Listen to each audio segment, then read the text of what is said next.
Praise lord. ప్రభువైన యేసుక్రీస్తు యొక్క గొప్ప ఘనమైన నామమున అందరికీ ఉదయకాల సమయమున శుభాభివందనములు తెలియజేసుకుంటున్నాను.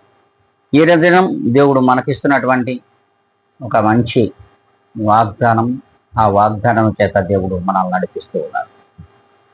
చూడండి, అది హెబ్రీయులకు రాసిన పత్రిక 10వ అధ్యాయము 4వ లేఖనం.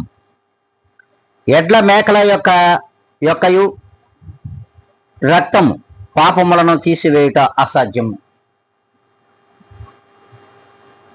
ఎద్దుల యొక్కయు మేకల యొక్కయు వీటి యొక్క రక్తము చేత మనలో ఉన్న పాపమును కడిగి వేసుకుంటున్నాము అనుకోవడం అసాధ్యం. అది ఎన్నటికి కూడా సాధ్యము కాదు. ఎందుకంటే మనలో ఉన్నటువంటి మనము నిత్యము చేస్తున్నటువంటి పాప దోష క్రియలన్నిటినీ మరి రూపుమాపుకోవాలని, అట్టి పాప పరిహారార్థమై చేస్తున్నటువంటి ఈ బలులన్నిటిని కూడా వాటి యొక్క రక్తము కూడా వ్యర్థము అని దేవుని వాక్యం సెలవిస్తుంది. ఎందుకంటే సర్వలోక పాప పరిహారార్థమై మనుషుని యొక్క రక్తము ప్రతి మనిషి మీద ప్రోక్షించగలిగినట్లయితేనే అప్పుడు మాత్రమే మనలో ఉన్న పాపములకు నివృత్తి కలుగుతుందని వాక్యం సెలవిస్తుంది. అంతేకాదు, అట్టి రక్తము, శ్రేష్టమైన రక్తము మన మీద ప్రోక్షింపబడాలి అంటే మనలో ఉన్నటువంటి మనము చేసిన పాపములకు ప్రాయశ్చిత్తంగా దేవాతి దేవుని ఎదుట సాగిలపడి వాటిని ఒప్పుకోవాలి.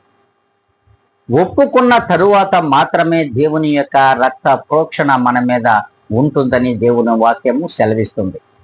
ఇటు దేవుని యొక్క రక్తము చేత మాత్రమే, ఆ దైవ కుమారుడైన యేసుక్రీస్తు రక్తము చేత మాత్రమే మనకు పాప విమోచన కలుగుతుందని దేవుని యొక్క వాక్యము సెలవిస్తూ ఉంది.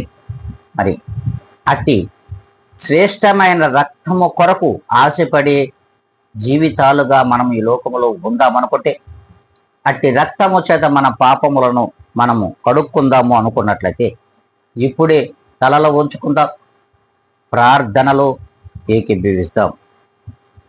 పరిశుద్ధుడా, ప్రేమ స్వరూపి, నీ ఘనమైన, శ్రేష్టమైన, అపూర్వమైన అపరంజి పాదములకు ఎనలేని కృతజ్ఞత, స్తుతి, స్తోత్రములు ప్రభువా.